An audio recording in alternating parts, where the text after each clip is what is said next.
Hello and welcome. Return once more on Miscellaneous Friday.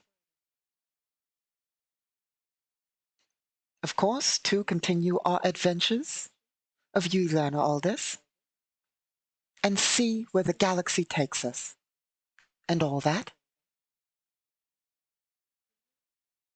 And of course, as per usual, I am your host, Casimir Basilius, Lord of the Empire. Well, a lord in the Empire, not lord of the entire Empire. Not yet, at least.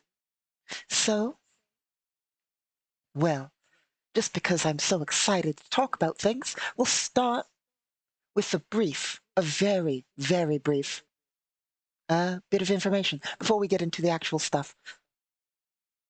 And we will keep it brief. I won't ramble off topic. I assure you.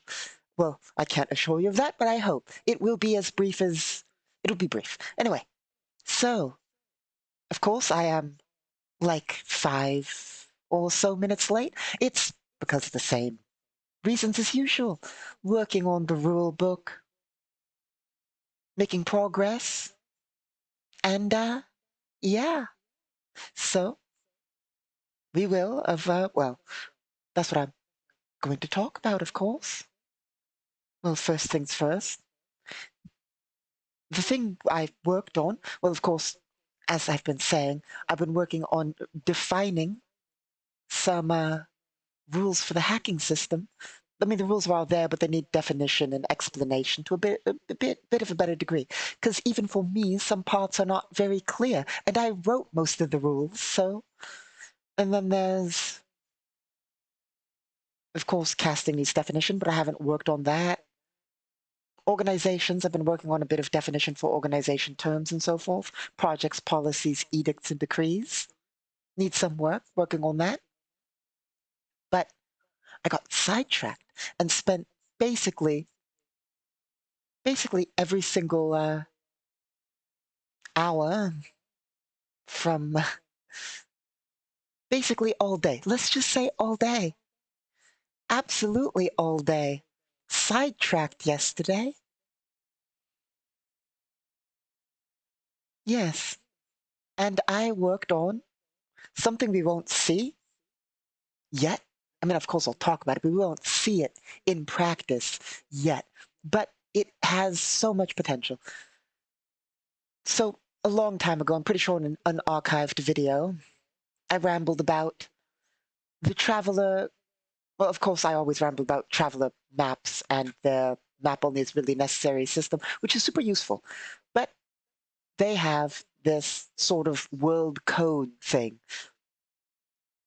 which basically allows you to determine and store information on the statistics and information of a world in just a brief chain of letters. And long ago, I tried working on a system similar, letters to define aspects of a civilization, because we already have a way of randomly generating worlds. We have a program that you just hit enter and it'll randomly generate a world. But it generates systems. Well, I say world, I mean systems and subsectors, which allow us to quickly generate maps. I'm sure you've seen these maps. I always show these maps. Here we are. Maps such as this.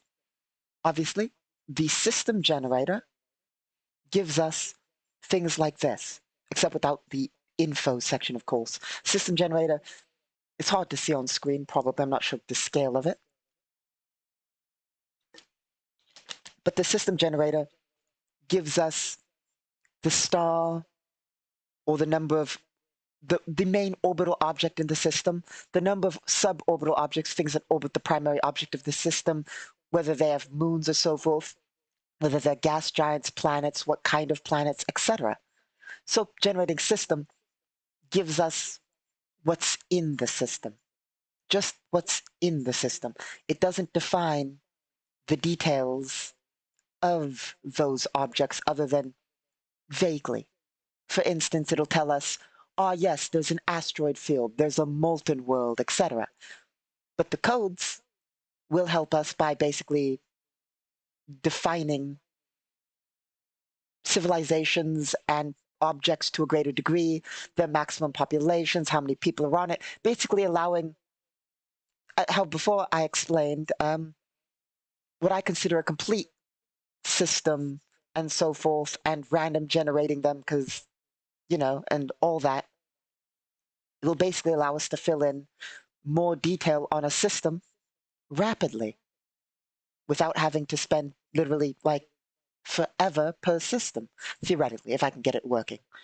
Of course, it's different than the Traveler one because obviously we have different aspects and systems, and the way everything works is very different.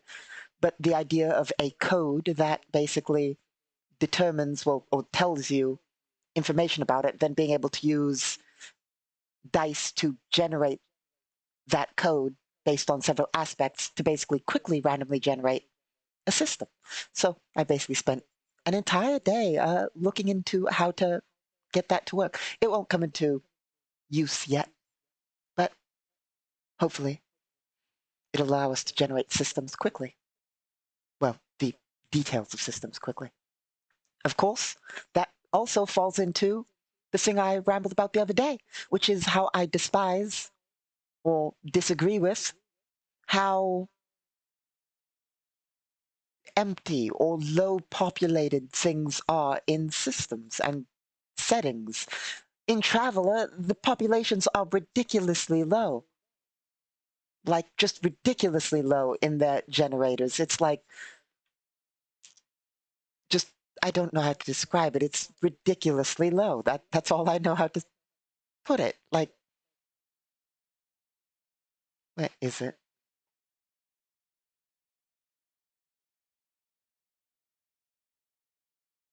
Here we are.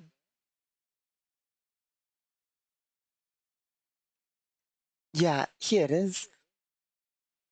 Population generation is 2d6 minus 2 and counts as exponents.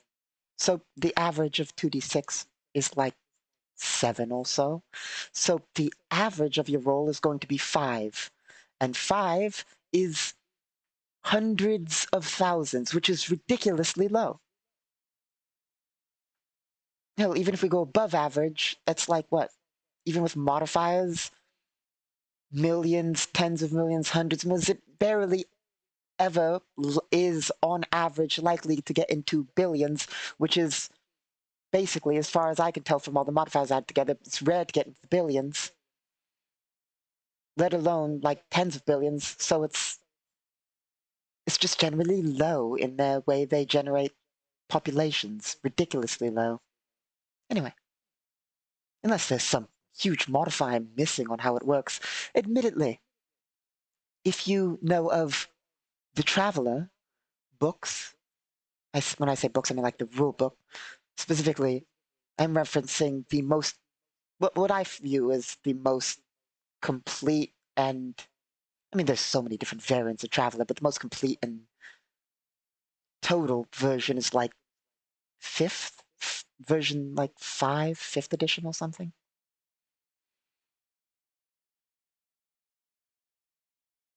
Yeah, Traveler 5, which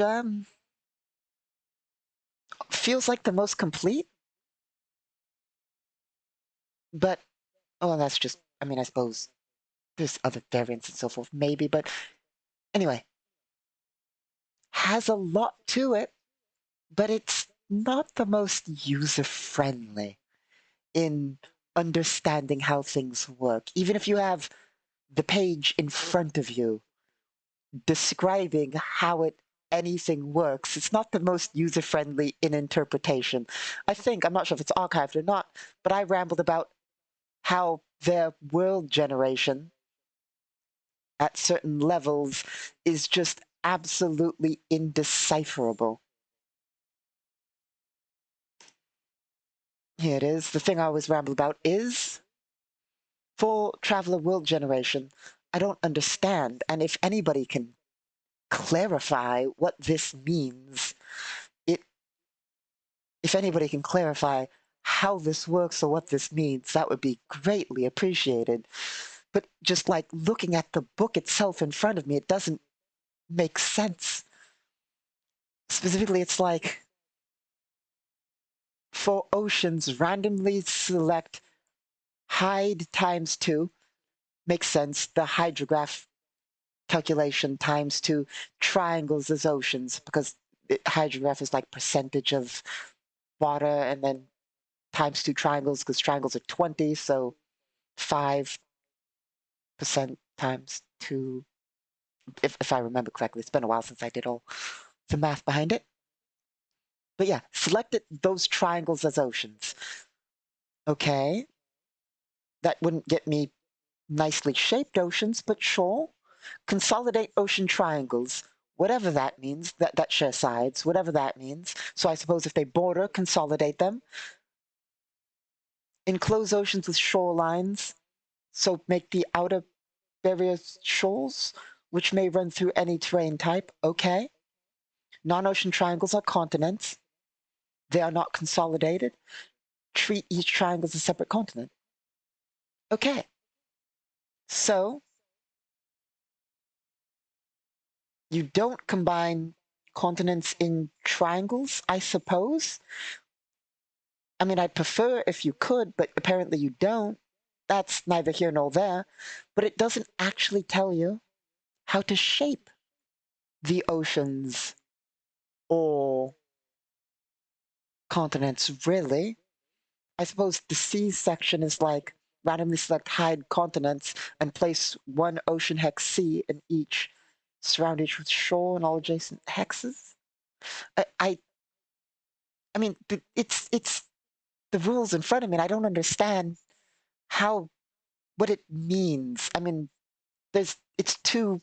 I I don't understand. Anyway, I've rambled more than I expected. We're here for Solo Sunday, so let's actually get to it.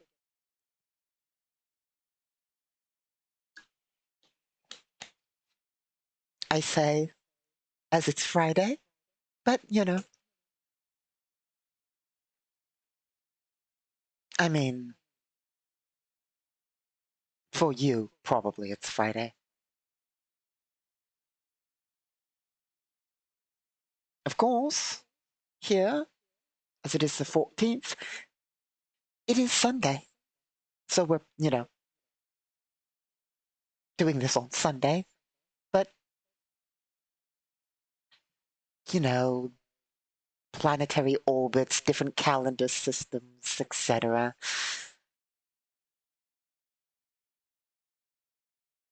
But yeah, so, as you can see, the date is, of course, displayed up there, being that it's the 14th, and that there's 7 days in each week and 4 weeks in each month.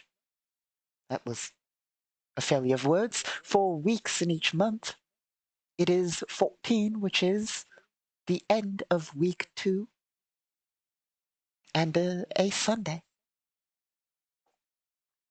Anyway, let's go over to the Underground overview map, which we were on last time. Nope, this isn't where we were last time. It was the Underground normal map. Here we are. Okay, so last time we searched around, talked with various locals, made several checks, had a couple of encounters, and talked with basically the locals getting information on our objectives, which we should have listed in our sheet, which is able to be displayed. If I click there we are. Well, there we go. I believe it's at the end of the sheet where we took the notes. Here we are. Let's zoom in a little bit. I say as I click maximum zoom. We know that the target was likely, everybody assumes, I mean, every evidence points towards the fact that our target was taken by government special operations forces. We know that the gang were basically slaughtered. even though they surrendered immediately. We know that the target was taken away in a single vehicle. We know that they took the target. Well, we know that they took the target. We also know that they drove away west of the zoo. A picture of the truck was acquired, so we know what the truck that they had, and the truck was seen traveling not far and pulling into an arcology block not too far away. So that's the information we have in regards to our objective. Of course, the clock is ticking down to find our target. We will, of course, see where all of this leads us as we continue our adventures through this city.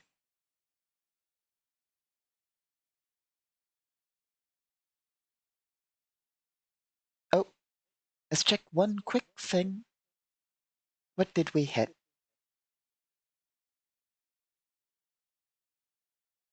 We hit... Well, the target needs to be rescued, so that's there. Into the unknown, likely entering the arcology block, which basically will say that there's no access to it. It's cameras or information or so forth, which would give us into the unknown. Of course, there's the target we need to rescue. We are going to likely see the character Istor Delta and something about collateral damage.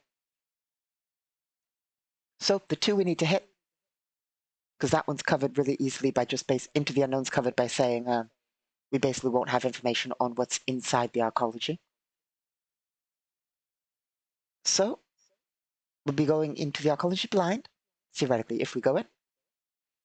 Istor Delta will likely come up in this session, and something about collateral damage. Okay.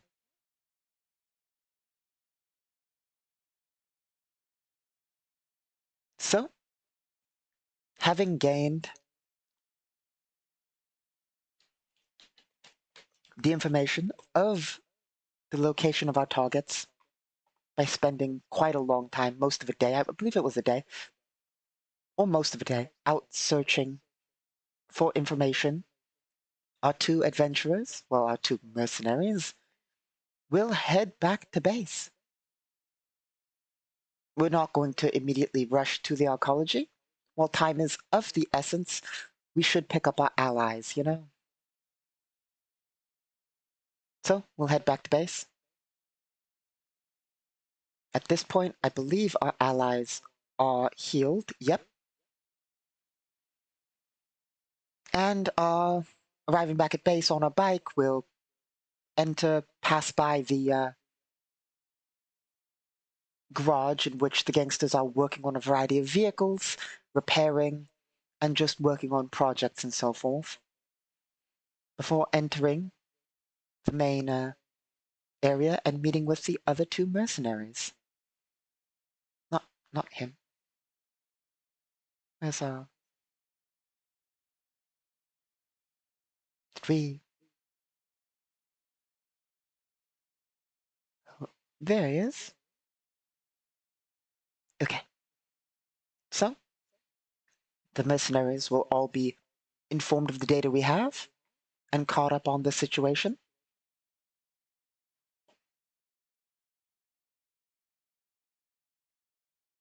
My estimation, given the fact that collateral damage is one of the points, is that things are going to get rather hectic, rather shooty.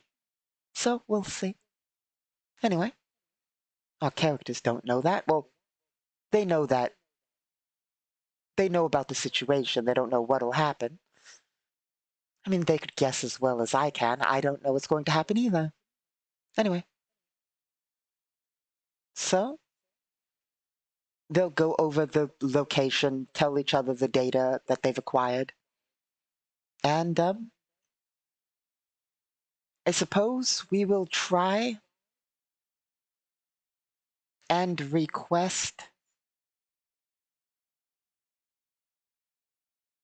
a team of the gangsters to assist us from the boss, which will be a check.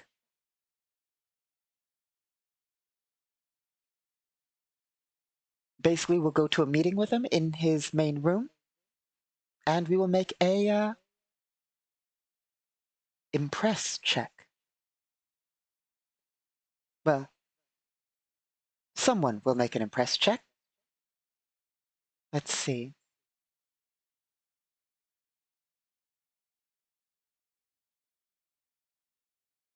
-1.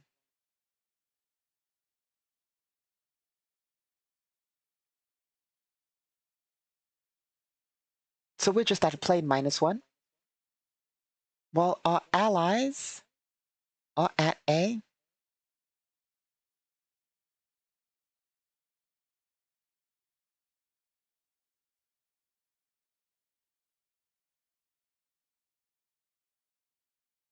-0.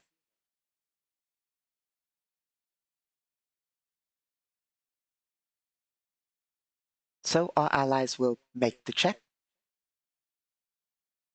Our mercenary ally, one of them, will step forward and begin talking to the gang boss, trying to explain the situation, the fact that we pay them and and that we could use that support, especially given last time, where they immediately ran away. So let's roll a d20. 10. A flat 10. Let's see.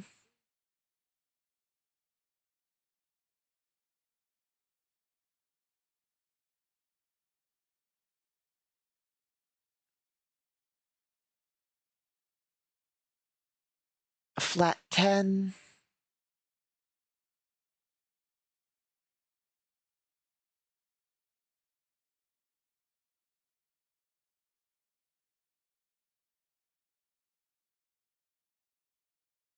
They make a resist impress check, which is going to be at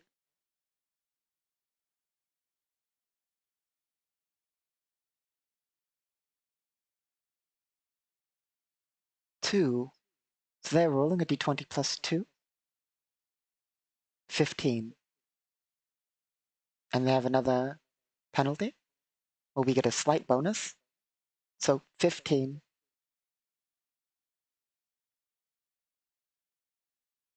-4.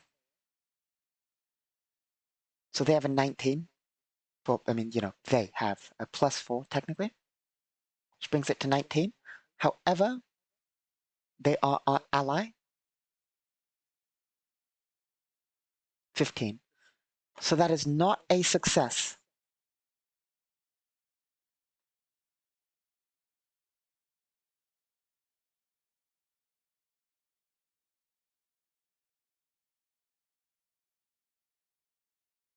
Okay, last check.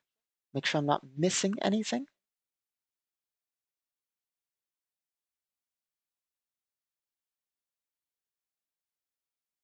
Okay, so we do not succeed in that. Not ideal, but basically after talking with the gang boss, he will say he already provided support last time, and apparently our forces didn't really appreciate that support. So, I mean, this is no longer his business unless we intend to pay him, like actually pay him this time, and his forces more directly, as opposed to just trying to be like, we fund their organization a bit. Well, the government we work for funds their organization a bit, so, help us. That's what we basically relied on before. And he's like, it's been like 2 days. No, look, unless you're actually paying, no. So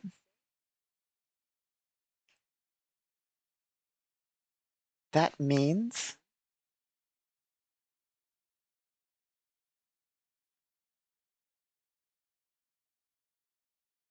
that we will be without gang support. Okay.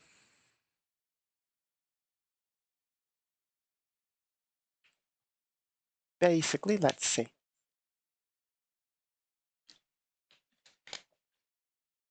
I suppose our team will then go over their supplies, which consists of, well, probably more than enough.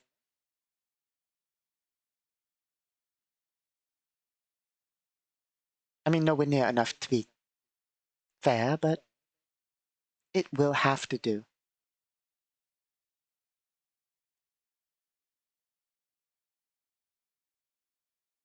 If I can find the section here.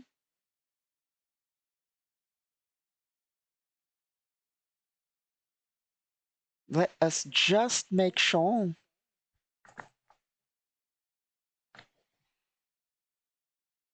Yeah, we have good enough ammo. It'll have to do.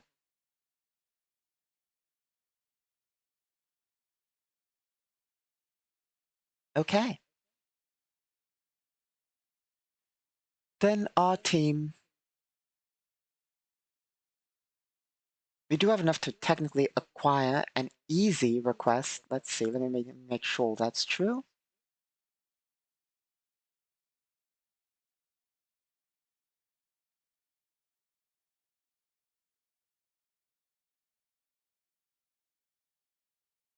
-4 to the target, which brings it to 11, which with our bonus, basically from having an ally, which brings it up by 4, it does mean that we can, at the very least, get transit there, assuming we agree to bring, the vehicle back, which we intend to. They will loan us a vehicle to travel there. Okay.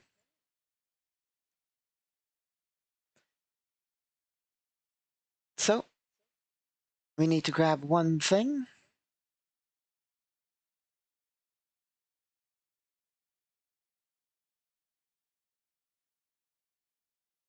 Let's see.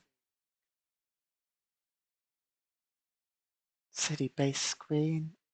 Overview, might as well go with that.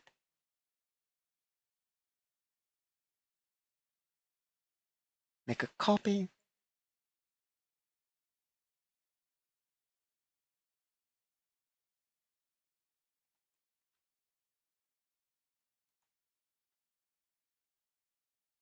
If we were not on a timer, honestly, I mean in-game terms, if we were not on a timer, I would plan this far, far more. Unfortunately, due to the situation our characters find themselves in, we are on a timer.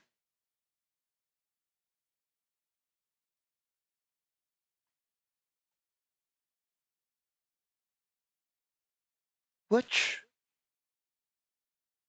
is not ideal for us. Because, I mean, sure, we know that there's one vehicle worth of the targets. But even though, I mean, even still, there might be more in the arcology. We have, shit, why does it keep, that's going to be annoying. Stop auto-selecting. There we are. I would prefer to be far more, planned in the assault on the arcology. See if we can't hack in, get files from a database, etc., etc. Anything to make it far more secure, safe, a better idea, etc.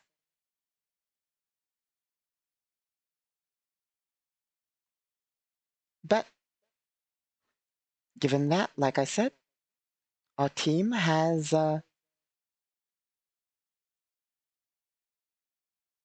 no time. And the reason for that being, well, they're likely to take the target out of here. We don't have a choice.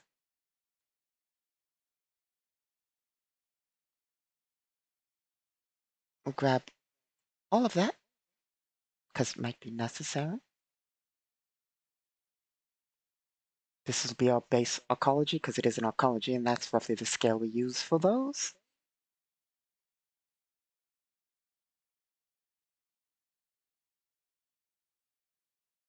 City arcology raid. Let's go to Retrieval Underground. Nope, wrong one. We're looking for... Nope, this is the right one. Okay. We will have no support, so it's just going to be our people.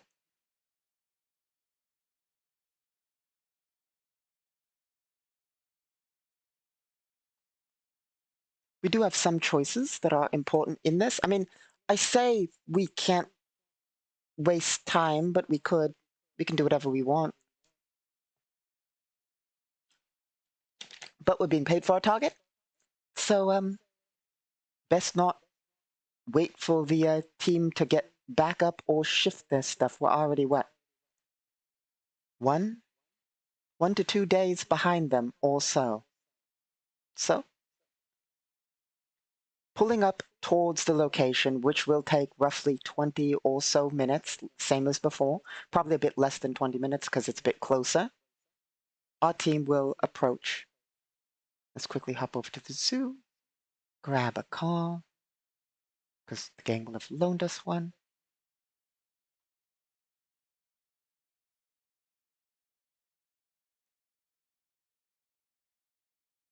Okay.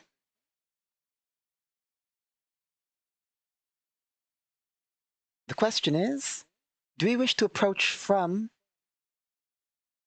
the underground parking,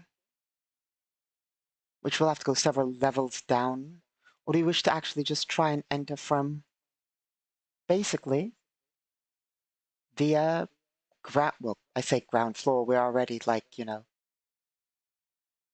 a ways underground. Technically, we're a story down, so, I say ground floor, but I mean, standard underground level. Or do we start even lower, or do we, I suppose, it's not really any good information, hence the into the unknown bit. We'll park a ways away, approach on foot, and enter on this level. It is still loosely gang-controlled territory of the enemy gang, but they likely don't have control of the psychology, but I'm not sure. It's probably not the main gang that we were against before. Otherwise, the forces wouldn't hide the target in a building with the people they stole the target from, you know? But it might have a minor arcology gang in it or something. Okay. Parking a ways away and making their way down the somewhat cramped corridors of the sub-level of the arcology, or the sub-level of the planet, the holographic glowing lights shining in the darkness as the lighting is dirty, unmaintained, and not kept in the top shape. The area is slightly darker than some of the other sections as they approach through the tight corridors of the area. Several people go about their business outside, not paying too much attention to anything, to our people or anything else that's, unimportant around. But the next question is, what about the arcology that is our target? I don't know much about it. So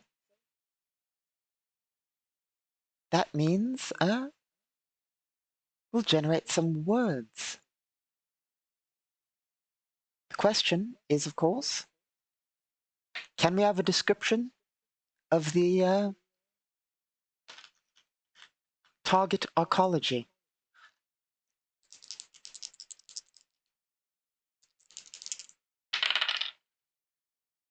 The first word, intensely. And the second word,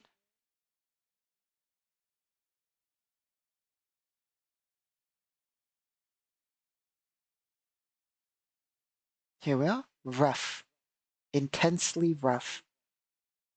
Okay, let us make a quick note. Anytime we use the generator, we should make note of the details we get. We'll just go to the bottom.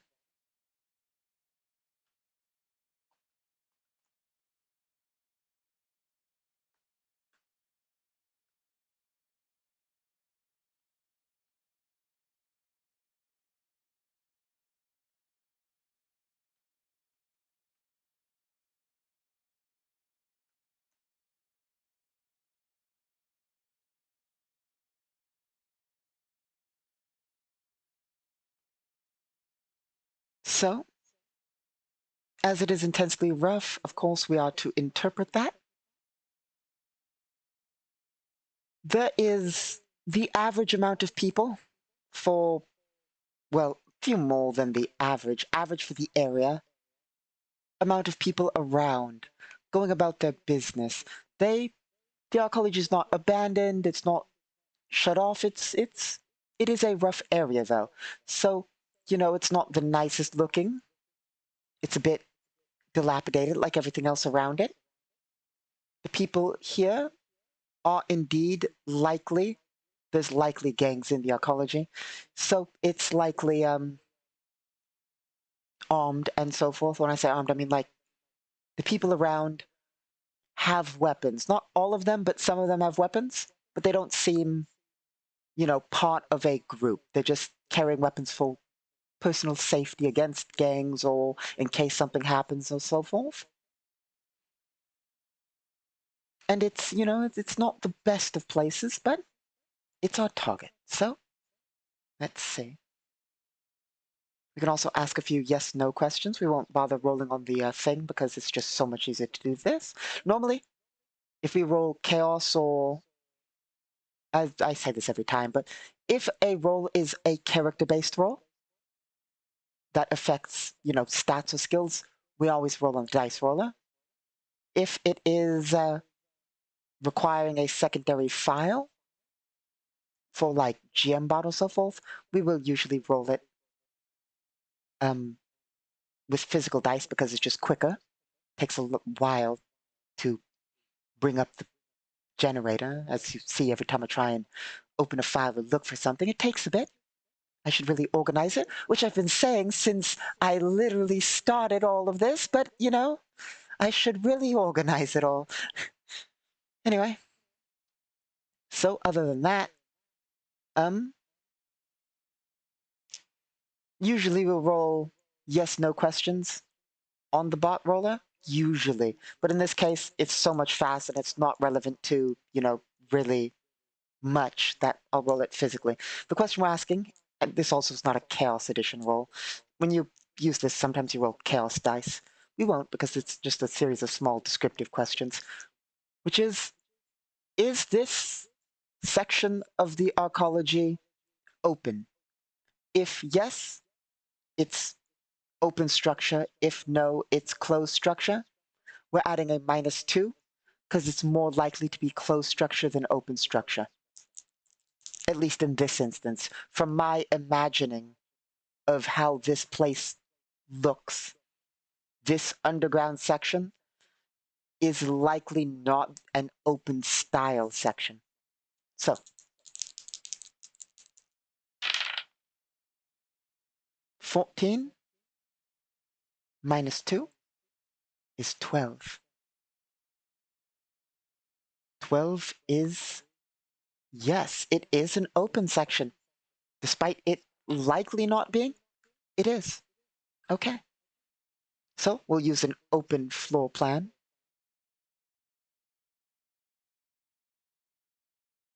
One second, I need to do a thing. This will make it a lot easier to do an open floor plan. Normally, oh, normally when doing this,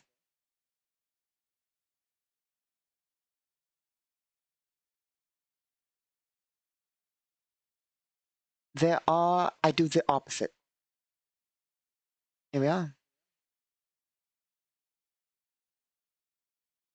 So when using open floor plans, I just made a quick map, so I didn't really put down a background.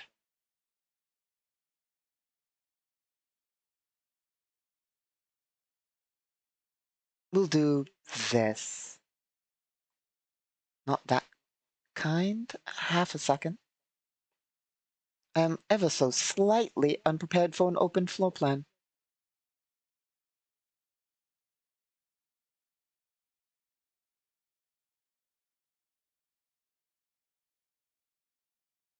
Tiles. Tiled. Light color. As you can see, this gray I usually use for walls. Sometimes black is used for walls, but I usually use gray for walls because it helps indicate, you know, this is the edge of the map where I didn't work on this section and so forth, which makes it easier to keep track of if I use gray. Anyway, I usually use light color, as you can see here. I could have just used that. I was looking for a different color than that. I've messed up. Let's see if we can find a different color.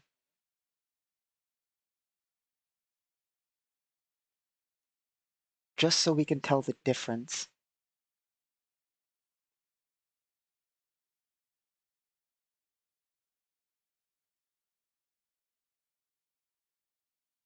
This will do. Let's give it a shot.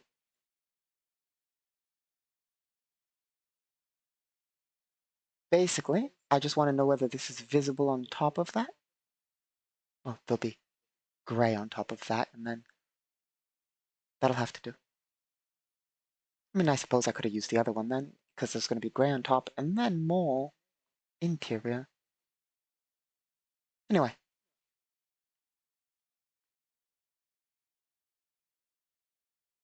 So, for a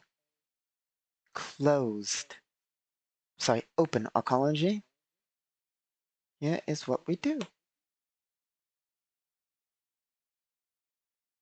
One more in scale. There we are. Generally, this isn't always the case. I mean, there's multiple ways to do this, but basically, as you can see, we do the opposite. Instead of having this and filling the inside, we have the open area, and fill it with that. I don't really like the background, but I'm not going to take forever getting a better background. Not right now, at least. Okay.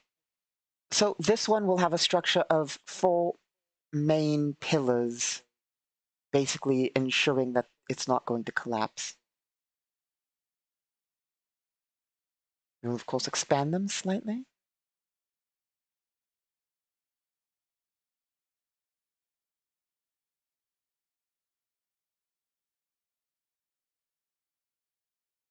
So we're starting to have a structure to the arcology. Now, for an open structure, you could have it as open like this, but we are going to basically fill the interior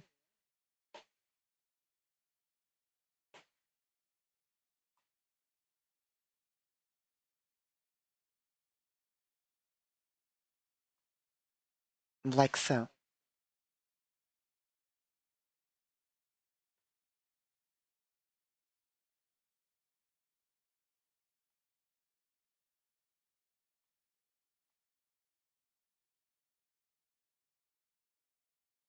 Okay, this is not going to work. Well, I mean, it will. It just is going to require a little bit of modification.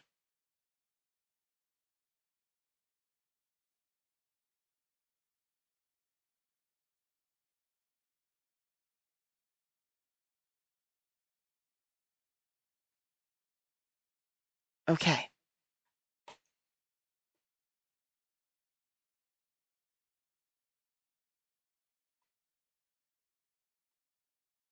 For this,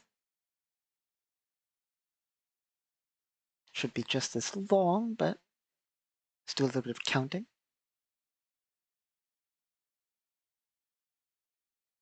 Perfect.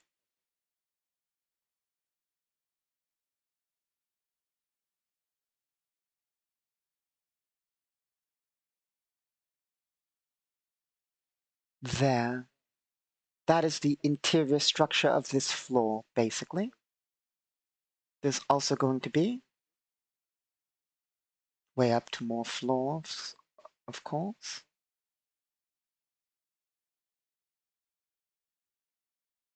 So inside of these, there will be 2 elevators. Of course, we need a entrance to these elevators. There we go. I suppose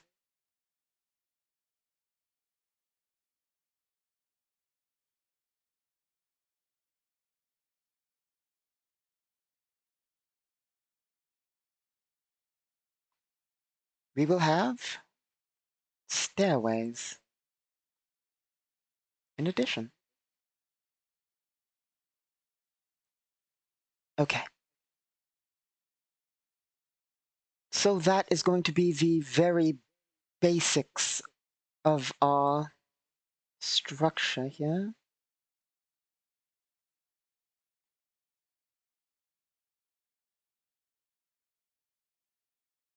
Of course, I'm not going to do it, but this would be mirrored up here. Okay.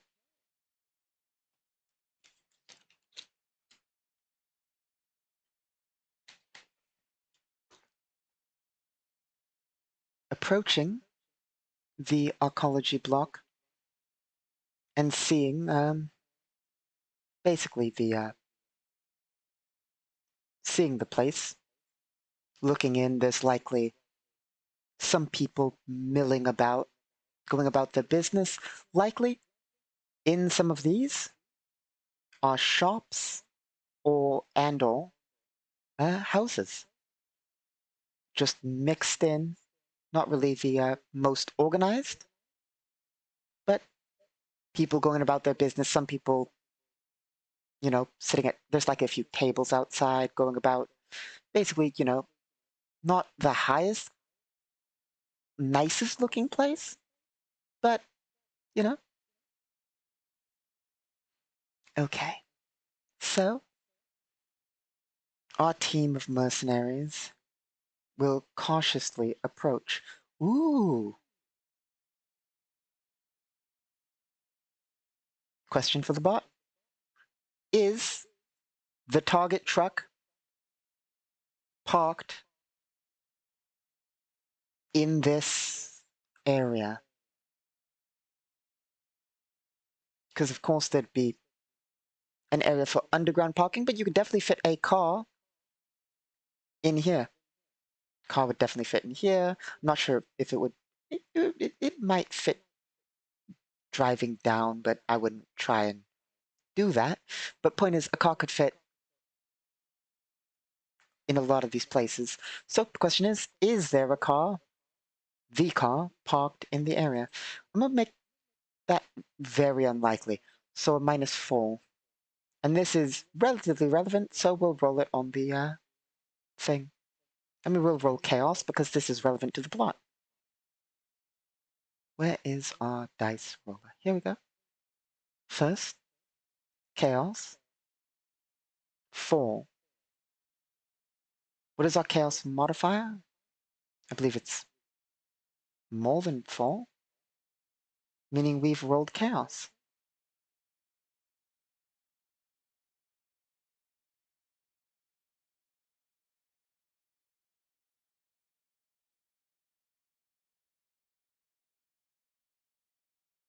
Here we are, just double checking. Our chaos modifier is 4. So I believe that means chaos. If it is equal to or less than, I'm pretty sure. So, next step, the actual numbers. Because just because we rolled chaos doesn't mean there is chaos. And we don't know what type. 9 and 8.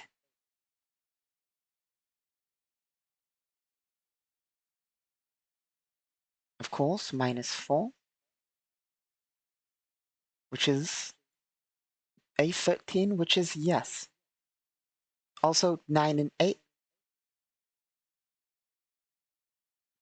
is no chaos, because they're not both even or both odd. So, no chaos. But, the car is laying about. Rather, I mean, not super unlikely, but the car is parked out in this section. Not necessarily here, but in this section of the ecology.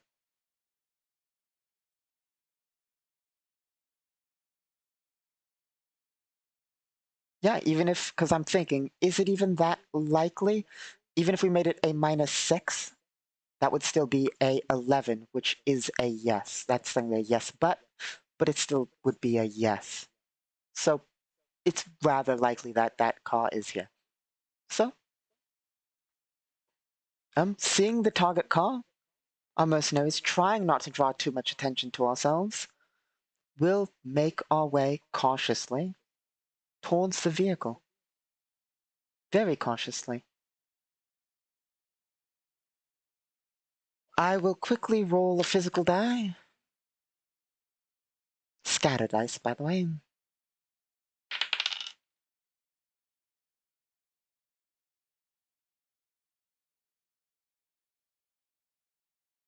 Car's over here somewhere.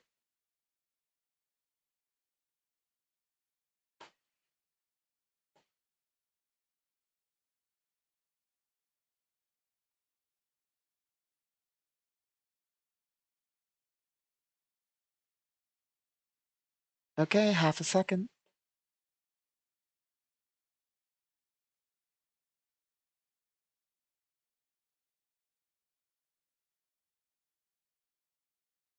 Searching for the thing.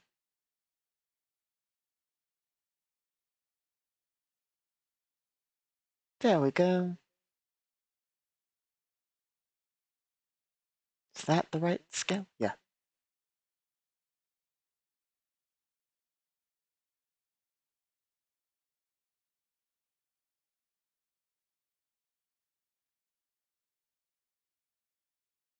Let's go a little fancy and be like, there. Now, change to, just so we don't accidentally drag it, object. So obviously looking around the area, we will find it and approach cautiously. Let's see. Our mercenary team will obviously see, and Juliana Aldis will...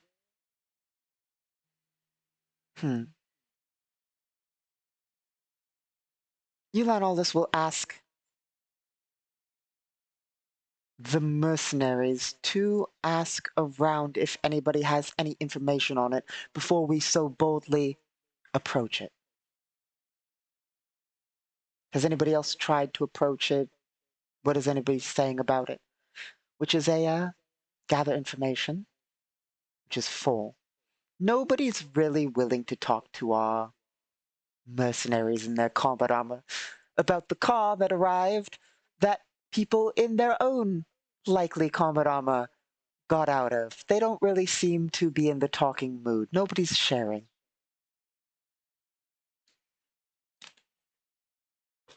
So, once more, that fits into the unknown aspect.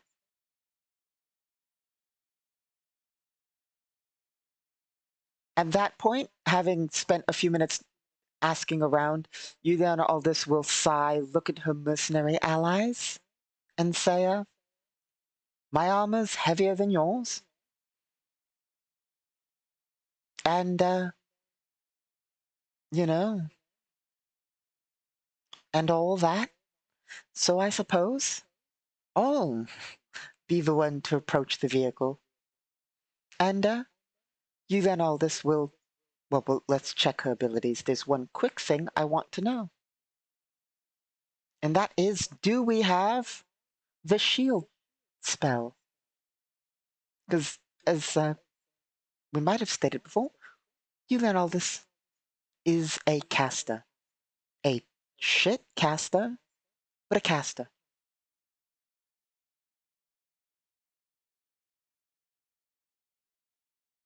So let's head over to her spell list.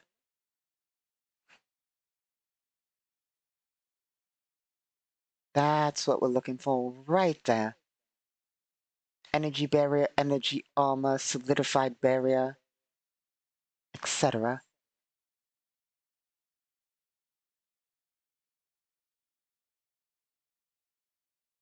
Which is built using the shield spell. And we'll go with a pure arcane shield. There's no point in going with many of these other things for a shield. I mean, we could do force, we could do arcane. If we're worried about some sort of trap, there's not really a point in going with most of the other ones in this case. I mean, of course, we could do like a fire shield, put up a barrier of fire around us, but I don't think that's going to help stop an explosion, you know?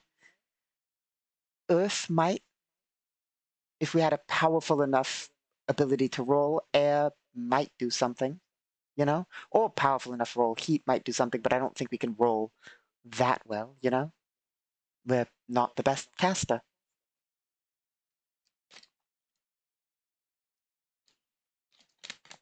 So we'll go with plain force. That's most likely the most useful in a shield in this case. Plain force. Okay? Let me check our casting rolls. Make sure I'm doing this right.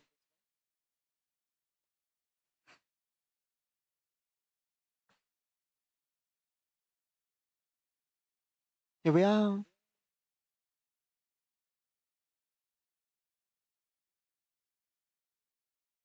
So we have a total of 9. Is that even right? Yeah, total of 9. Do we have any special? I don't think we do. Nope. We gotta train some casting abilities, I'm telling you. That would be helpful. More than just energy reserves. I mean, like actual training abilities and so forth that make it so much easier to cast. Okay.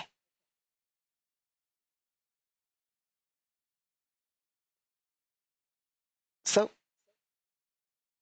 we will increase our health by,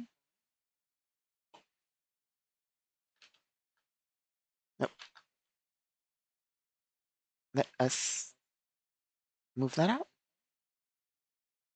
Open our little sheet.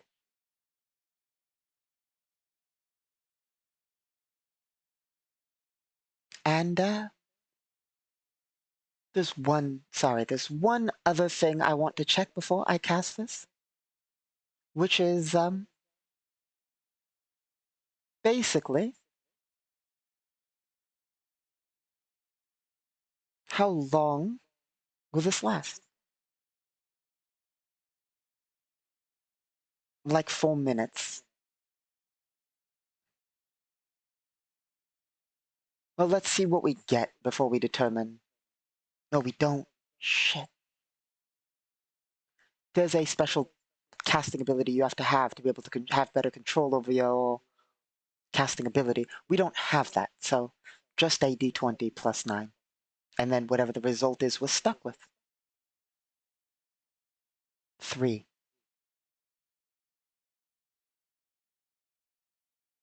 12 is our total.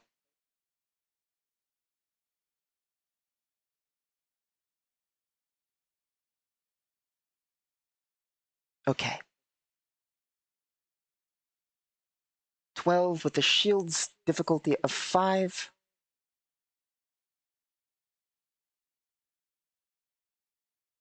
Which is a success.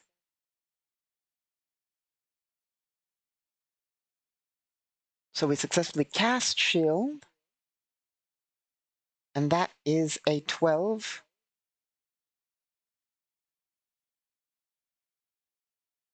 No.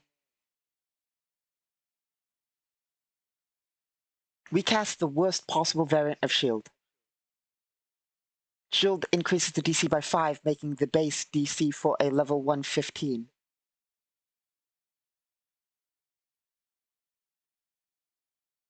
So we do not, we,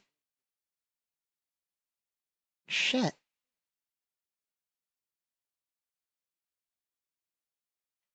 I keep thinking we're like, a competent caster in any manner at all whatsoever.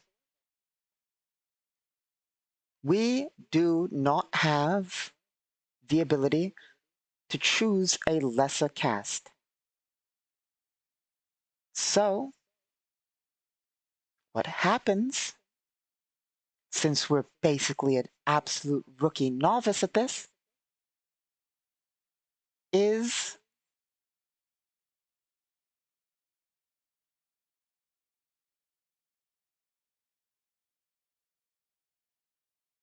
wait, no, that technically works loosely, but it is terrible. So the events that occur are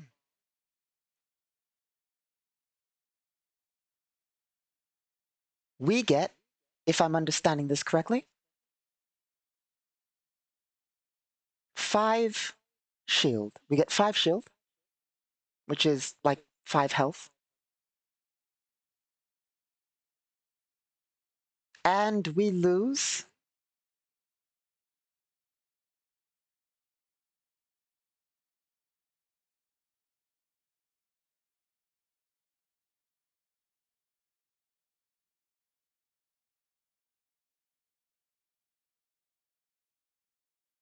three energy. If I've done my math on energy calculation right. We will, of course, try and lessen energy cost by 1, which is an ability we can do.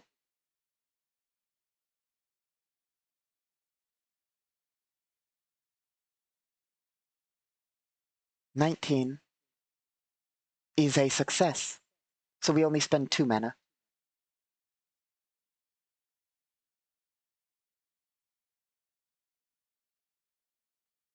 Okay? So, in the end, our energy points drop to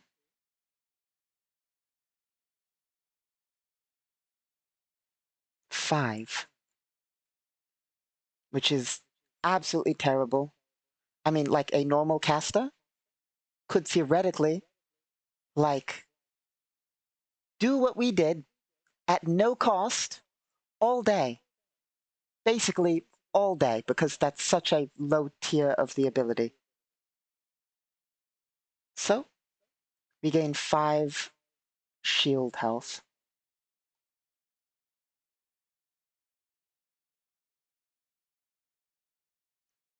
Okay.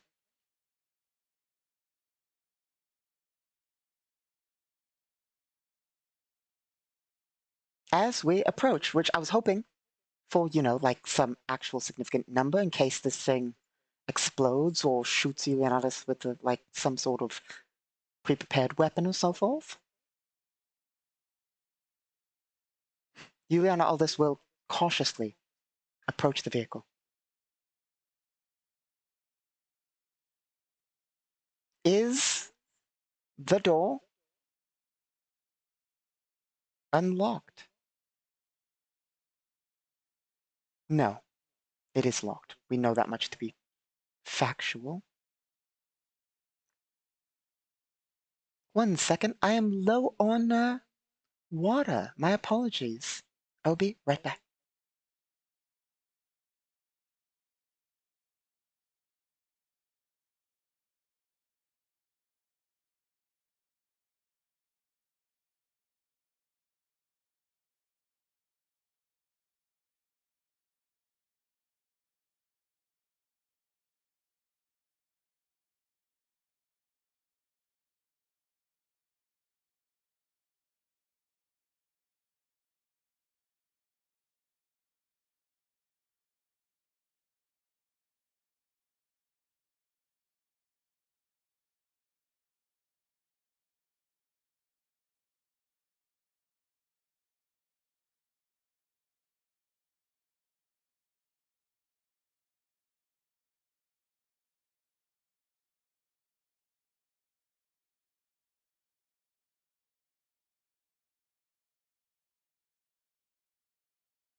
There we are.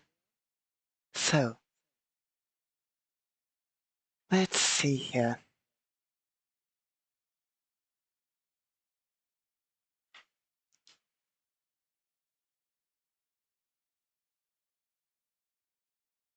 Is there anything wrong with the car?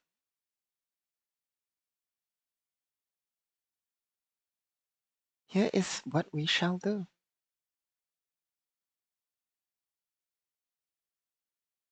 Chaos die. No. Oh, wrong die type. Chaos die. No chaos. Now we're going to add a -8. 6, 7, 8. So no, the car is not trapped. We've wasted a bit of mana. But if it was, you know, I doubt 5 shield points would have helped, but it's something. So she will try the door, see that it's locked, and she will try to disable device. Which, do we have skill in that?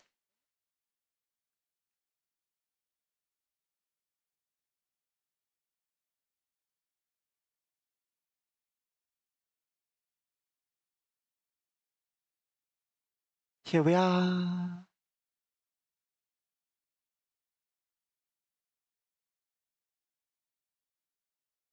Yes, we have 2. Plus,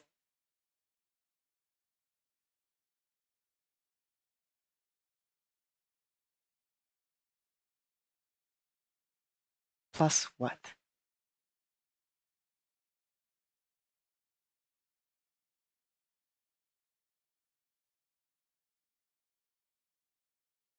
2 plus 1. So 3. We'll give it a shot. Oh,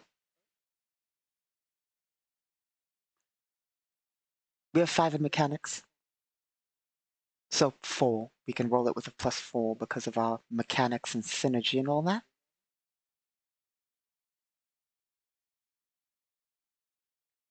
21.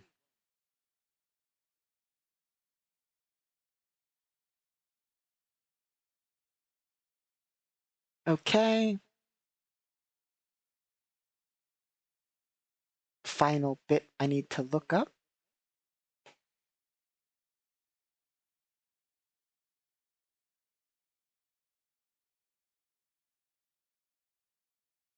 Here we are.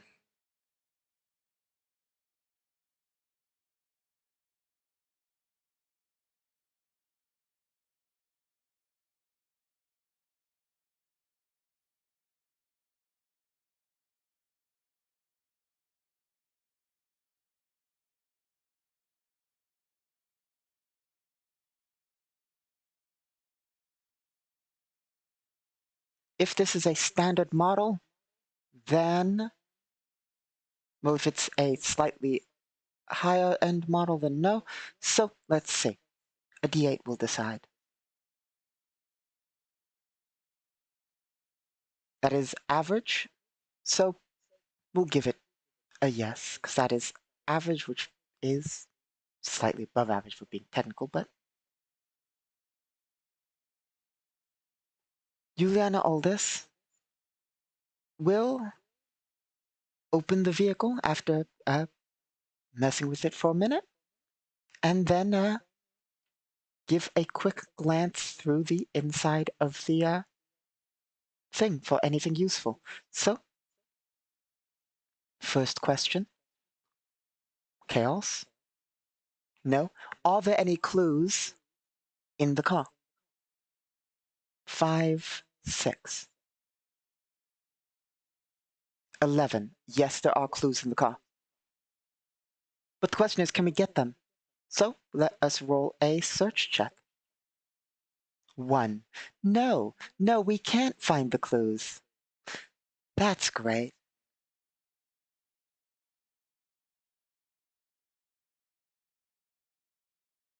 Let's make sure that's all that's terrible that happens.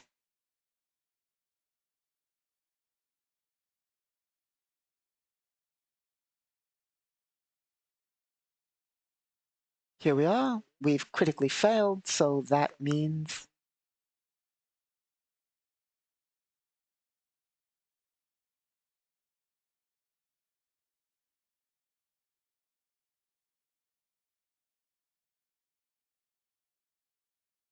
even if we gain more information, well, depending on the amount of information, we cannot check this stuff at all currently, and we take a penalty on all current perception checks. Okay, so you then all this will look through the vehicle, look through there, pop the back, look in, go over, look through, turn towards her team and say, nothing, nothing at all, as she believes there to be nothing. Okay. You then all this will look over, however, and motion towards, like I said before, there's these over here. She'll motion and say, they likely went in there, and I suppose the team will move to enter the arcology.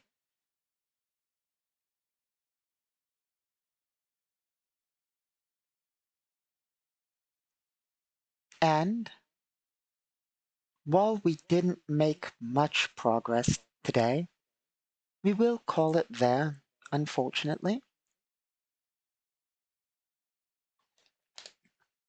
We'll make more progress next time. And on World Building Wednesday, we'll probably talk a bit about world building, but work on this map.